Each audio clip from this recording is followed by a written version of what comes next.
Well, I'm grateful for a forgiving and gracious community. You know, when you start young, you make a lot of mistakes, and one of the benefits of having a really small church was they just were, you know, okay with that, and they were so desperate and happy to have someone that I apologized a lot. I just said sorry, apologized in person, apologized from the stage when we didn't get things right. I just learned with some of the leaders I served under, when they did apologize for times they got it wrong, they increased their credibility with me.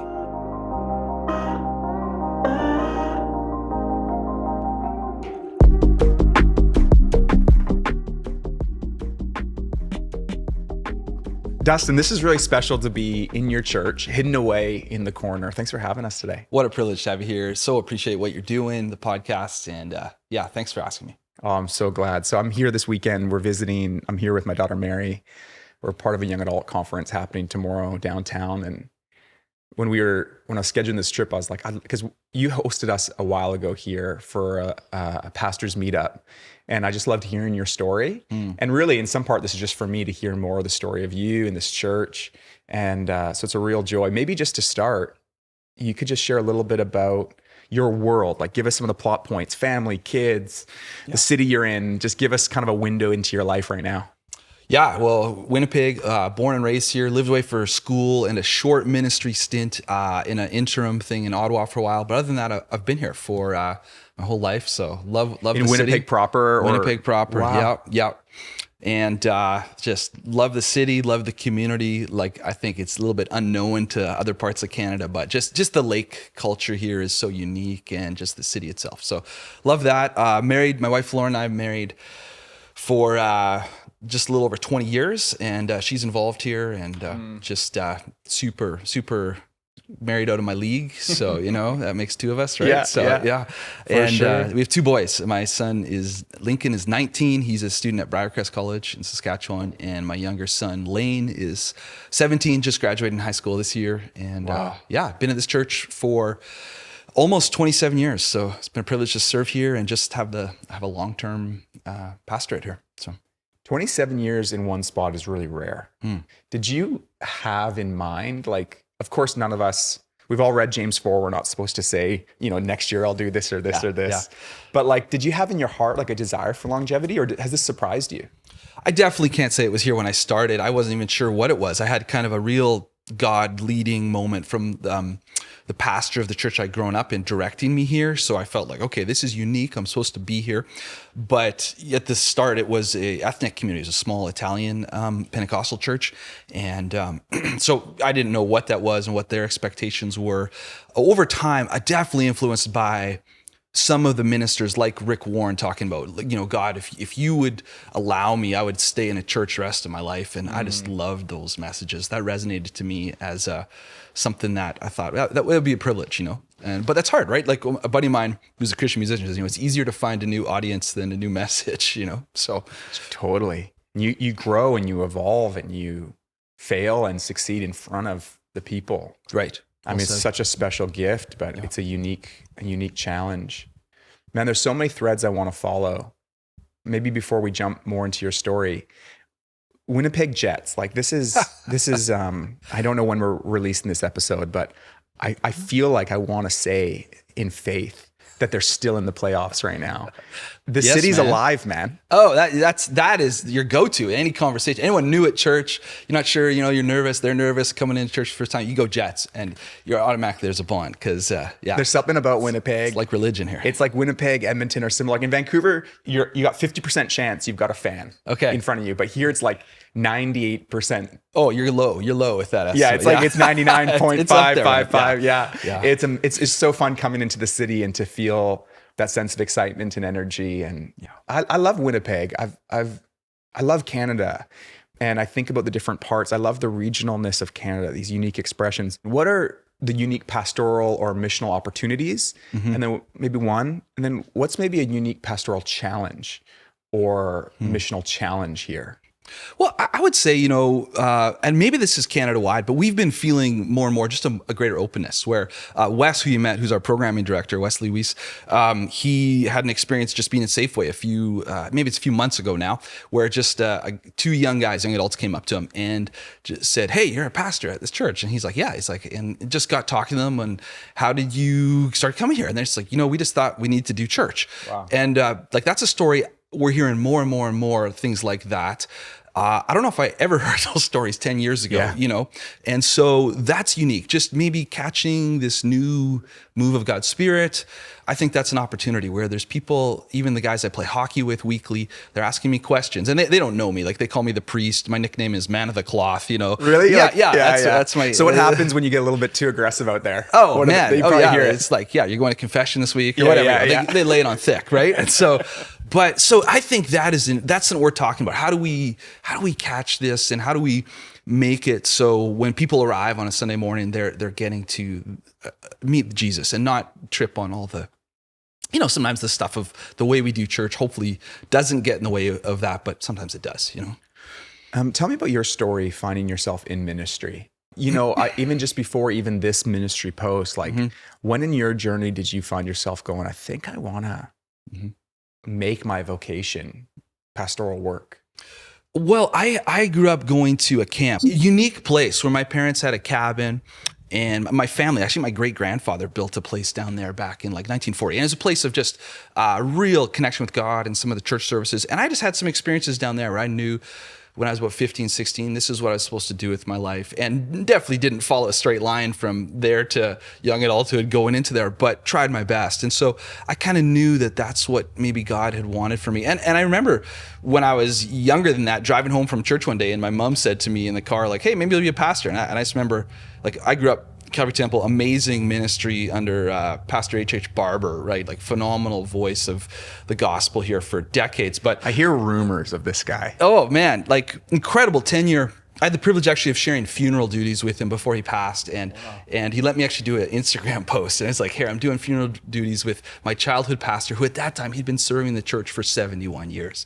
Just incredible. No way. Yeah. And so, but he was, as a 12-year-old guy, and your mom says that driving home, that thought had never dawned in my mind. I just thought, so that I just felt a strong sense of calling to that. And over time, I think of growing into that, I just love the church. It's this incredible invention by God put into the hands of imperfect people, and we get it wrong all the time. But just where else do you get in the world what we can give? And just the grace on tap, the community, the connection. I think more and more those aspects of the gospel, those aspects of the church are so appealing to the people, like this story with Wes in the supermarket, where I think often people want to try before they buy, right? They want to experience before they come to a point of commitment. And I'm talking with another guy named Dave that I play hockey with, and he says what's so attractive to the church, and he is still far. He has not come. He's listened to a few podcasts I've given him, but just talking about how attractive the community part of that is in a world where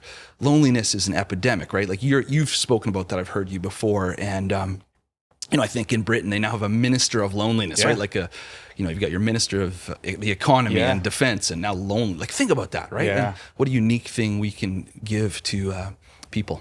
I feel, I think I'm very Canadian in this. I'm very shy and apologetic. Sometimes someone's like, "What do you do?" And before I can even tell them I'm a pastor, I'm already kind of apologizing for existing. Totally. And I maybe it's just I'm getting old, and with getting old, you stop caring as much. But I think that's not what it is. I feel more bullish or bold than ever that the local church is fundamentally good for the world. A healthy local church in a city, you take that out, and the city's a less beautiful place on every level, socially, relationally, emotionally, and obviously spiritually.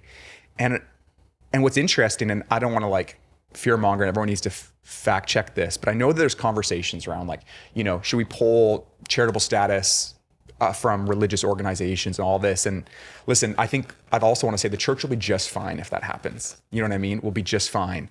But it's interesting that there's maybe a sentiment of missing this core offering that the church has to societies and cities that are holding it together relationally, are caring for people spiritually.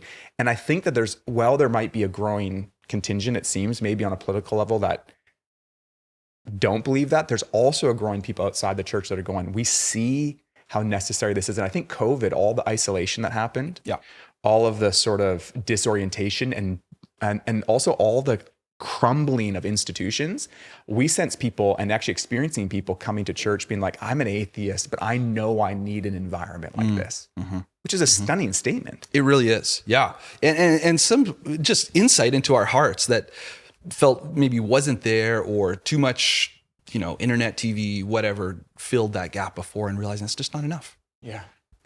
What was the camp that you're part of? You mentioned it. It's called Manhattan Beach Retreat Center. So, I feel like I'm preaching too much in this conversation, but I worry about camp ministry going forward.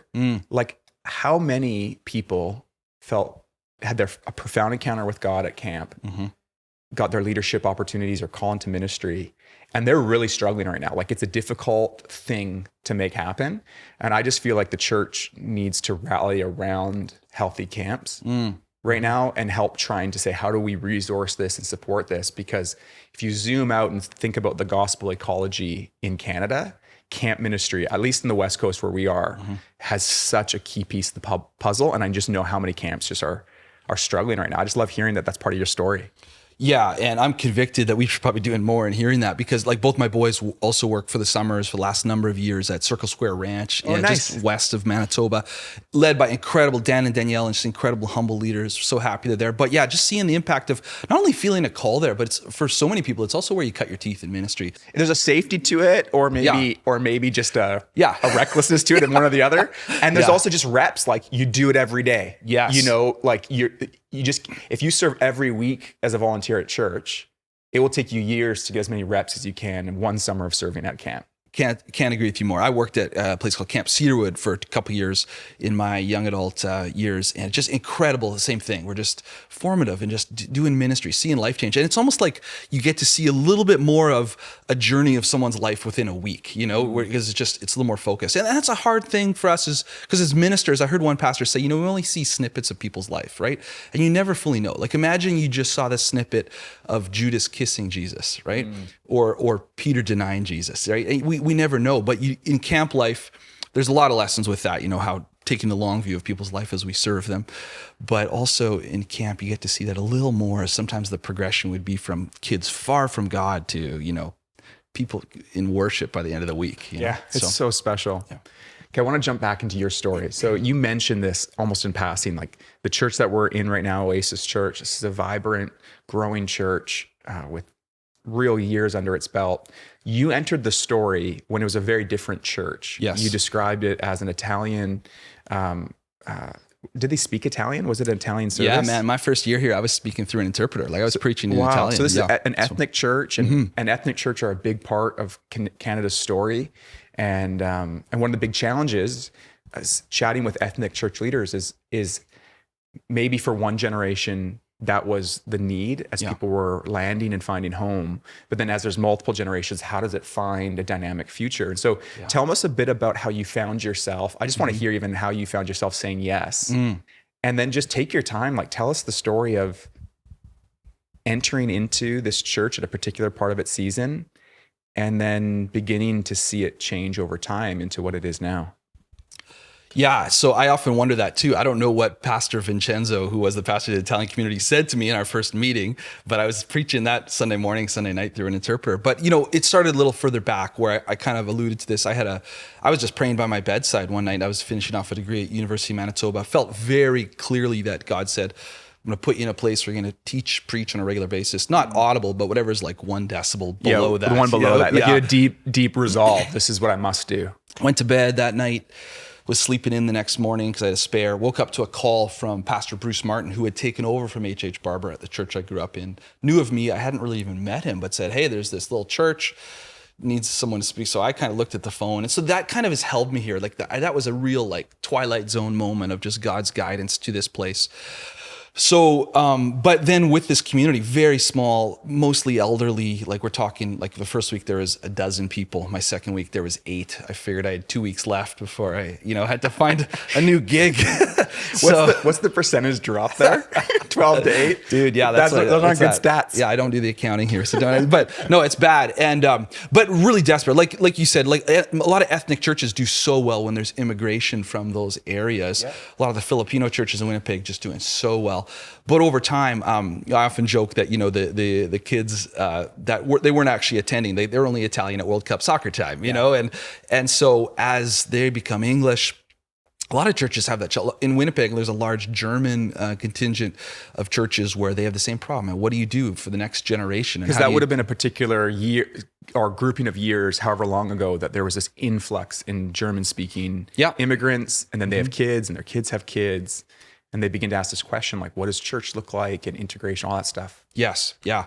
And so these beautiful people, like after I had worked with them for a year, just said, hey, like, look around, like, none of your kids are here, none of your grandkids are here. Mm-hmm. We got to change things, or we just by, most of these beautiful people have now passed on, obviously. And these incredibly faithful, generous, like they said yes. And I often think about that with my story where, even now, as I'm, growing older, like, I don't know if I like that song, but is it about me or is it about the next generation, right? And so we hold that story up as to our church still to say, hey, this has been our story all along. It's been not about us, but what about reaching our community? What about God doing through us? And how can we selflessly kind of put our desires behind to accommodate outsiders? And so they said yes to that.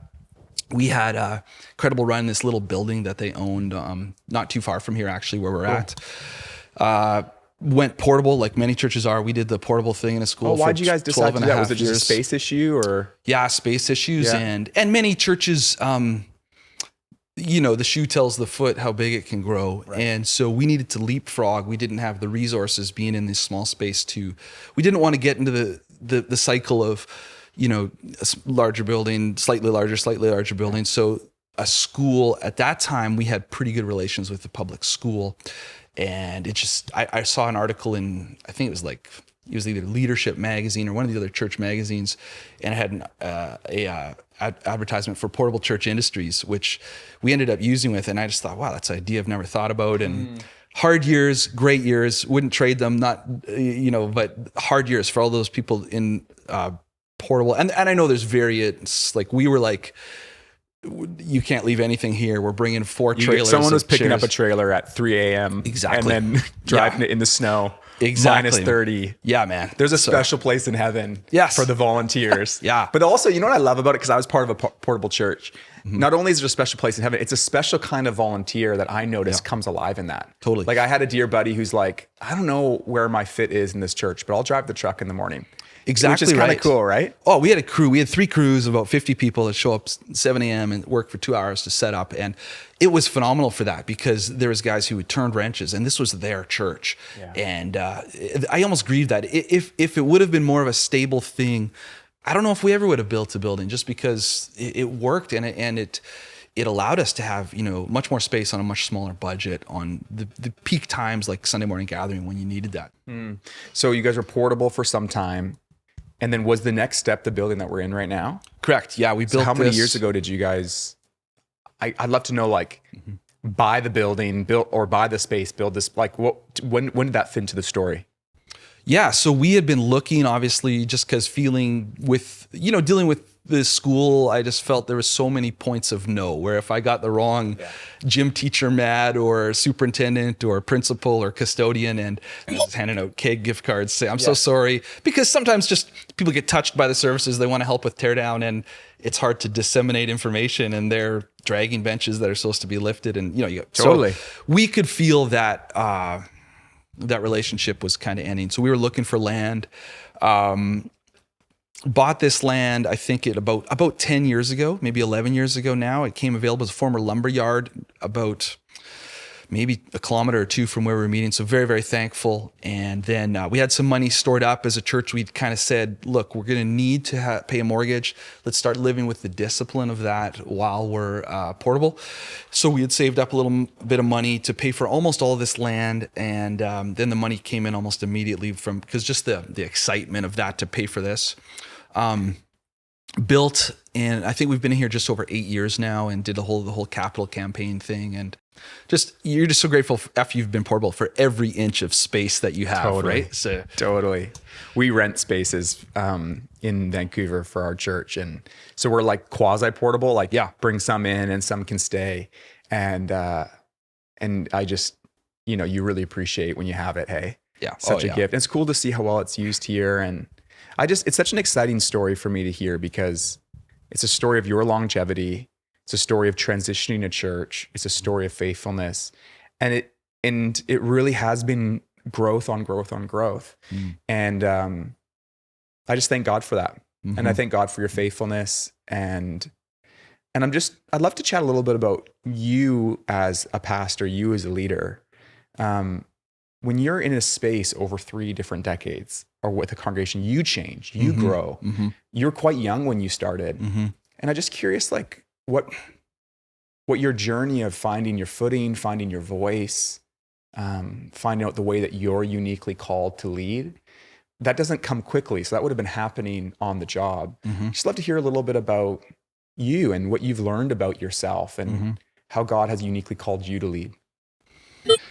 Well, I'm grateful for a forgiving and gracious community. When you start young, you make a lot of mistakes. And one of the benefits of having a really small church was they just were, okay with that. And they were so desperate and happy to have someone that I apologized a lot. I just said sorry, apologized in person, apologized from the stage when we didn't get things right. I love what Rick Warren said about... I don't want to brush past that, by the way. Like, part of you is just, you're being humble but I know that you really mean it. There's real apologies. Sometimes to people, sometimes that's really special. Just to name the fact, I just think about a young pastor listening, you'll make mistakes and you can apologize. You can repent, and you can sometimes experience other Christians treating you like another Christian. What a gift, right? It's so special. And we should be the best at that, right? Like those who've been forgiven much, right? So and I don't know, that to me, I just learned with some of the leaders I served under, when they did apologize for times they got it wrong, they increased their credibility with me, right? So you're going to quote Rick Warren. I was going to say, phrase everything like an experiment. So we would just try lots of stuff, and some things didn't work. But if you say that, hey, we're going to try this for a couple of weeks, it gives you the ability to step back from the way you're organizing your coffee or your kids' ministry. But again, it was a gracious community, and we just led with honesty, with authenticity as much as we could, because we really didn't have any other way. We were trying stuff out. We were young. We don't know what we're doing so much of the time. I love what Eugene Peterson says. Unlike other professionals, we don't know what we're doing. Like we can't see always insight into the future and people's lives. I'm so grateful for just a forgiving community that allowed us to do that. And we've always just tried to be very real. I remember when I was in Bible college, we're in preaching class, and someone in my college asked, Sundays seem to come around every 7 days. How do you not run out of material? And I'll never forget, my professor said, if you preach to your own issues, you'll never run out of material. And so we've just tried to do that. I've got lots of them. Yeah, exactly. So I got my sermons planned for another decade, So that's been helpful. Just if you lead from a posture of humility and realness and authenticity, I think it's less of a fall or no fall when you do have to say sorry. What's changed about your leadership in the last decade? Like, what have you seen because life has a way of mellowing our souls, and you realize that when something doesn't go well, mostly no one dies, it's all okay. And when things go super well, you're like, yeah, it's also okay. And I'm just curious, what's changed in your leadership in the last chapter? I even just think about even going through a season like COVID, which now feels a long time ago. What are you noticing changing in you and in the way you lead? Definitely less striving. There was times we'd be pushing for things. And I don't think that we believe excellence honors God, inspires people. We're still doing that, but it's just the grace to say, hey, we're going to try again in 7 days. And realizing that God's the one doing the heavy lifting here. And we're doing our best, but there comes to an end of that where you say our best is a few loaves and a few fish. God, you got to multiply this to be enough to feed your people, to even our leadership. We don't have enough insight. So greater reliance, greater faith, and hopefully that's come out in my leadership to staff, where there's hopefully more gentleness, where I think before I was a little more of, because of lack of time or just my personality, more of a blunt leader. And man, it's helped me just to use the sandwich technique of, hey, here's something we got to talk about. But, you start off with, hey, this is really good. And I believe in you. And, and you end with, and sometimes the bread's getting pretty big on both sides, but bigger the bread, the better. Yeah. So, but that's helped me. And I appreciate when people do that with me. So yeah, hopefully, that's been a change. I've seen the fruits of that. I do an annual evaluation with my senior leaders as my elders come in and just see how's Dustin doing. And, tell me about that. Yeah, just it was through some writing challenge to do that. And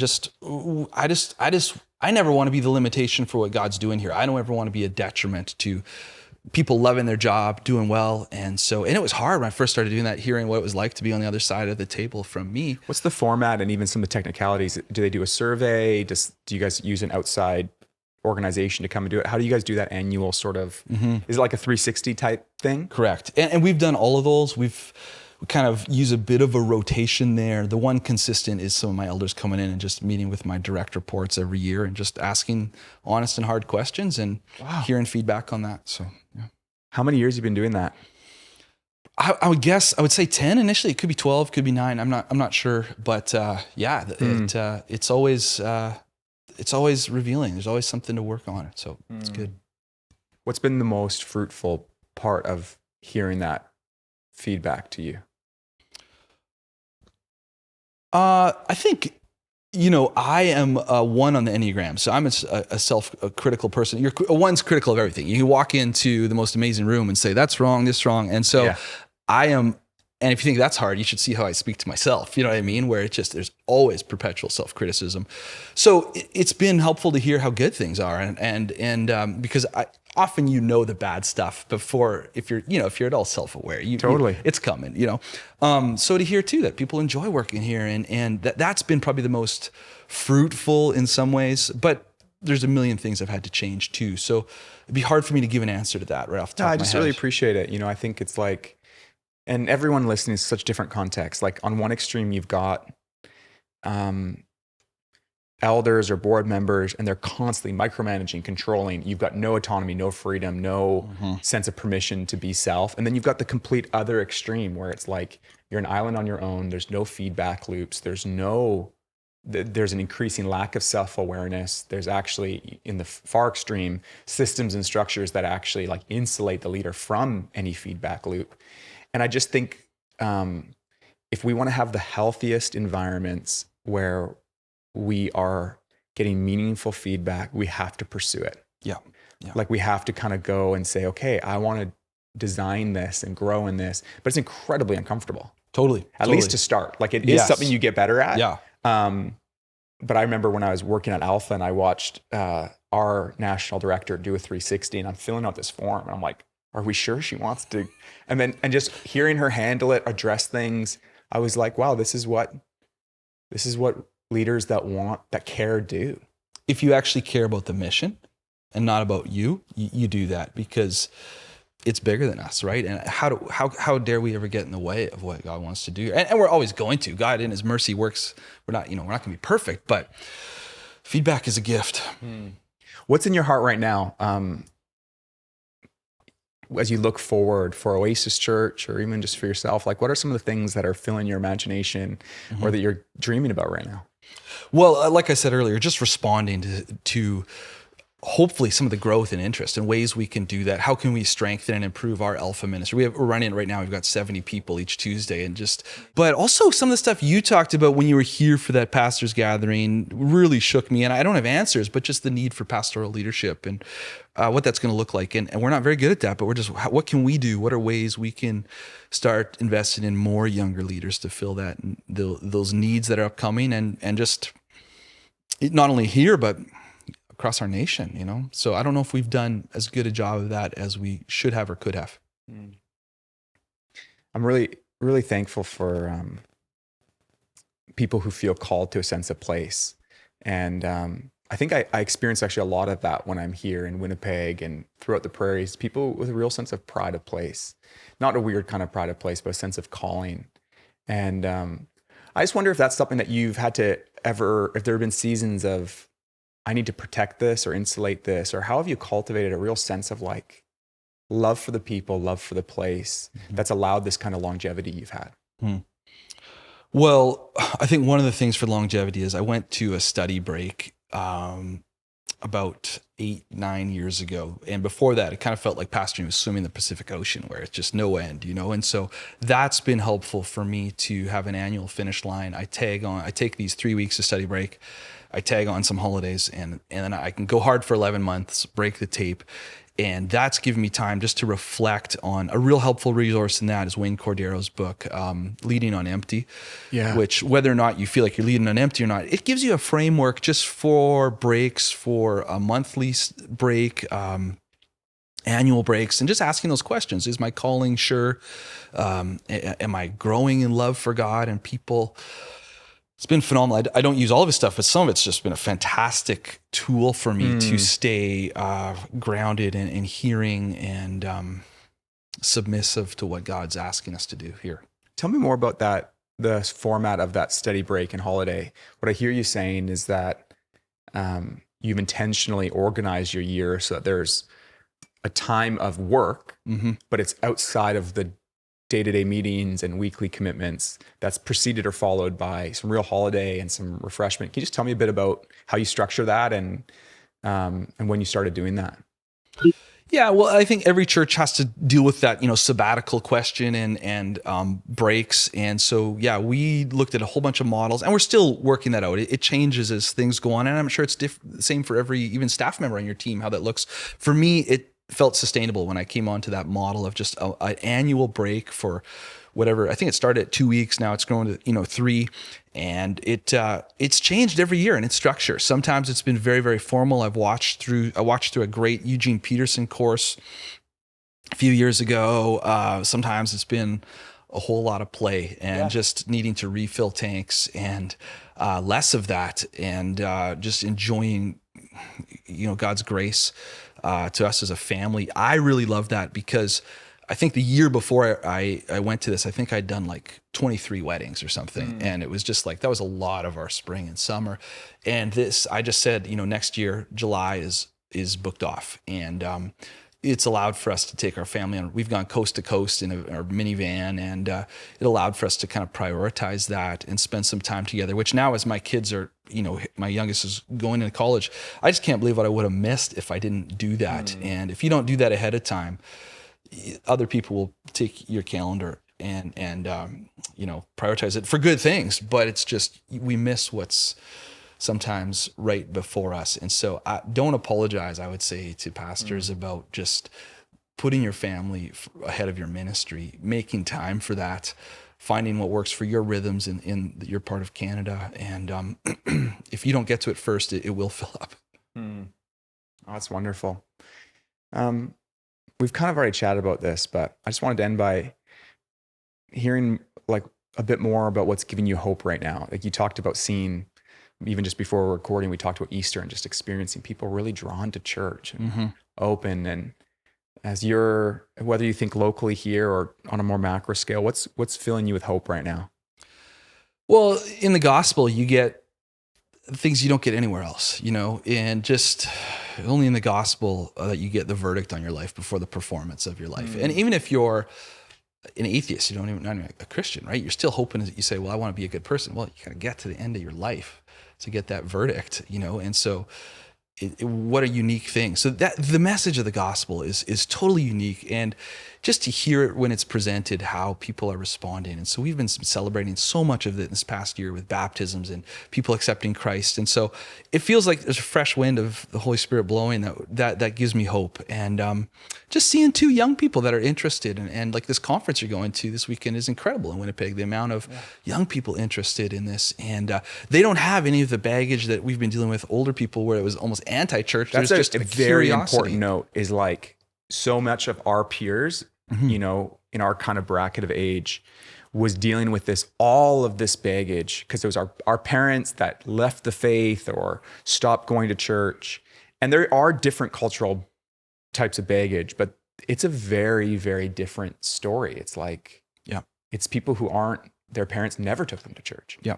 Or they don't have this like hangover from a bad youth group experience or whatever it was. And that's still out there, but it is like, it's a different day. Yeah. And I think that even just as you were talking about the gospel in the way that you did, which I love, I just wonder like if we could catch a fresh wave of hope, like this is really good news that people haven't heard. Yes. That gives me hope alongside just realizing, God's in control. He's the one doing this. He's able to raise valleys, level mountains, and he's able to do incredible things. And so if we're humble, faithful, obedient, I'm hopeful. I'm hopeful for the church. Well, I love it. It's been such a joy to spend this time with you, to be in your space, to meet some of your team. Thanks for welcoming us and having this conversation and sharing it with all who are listening today. Thanks so much for the invite.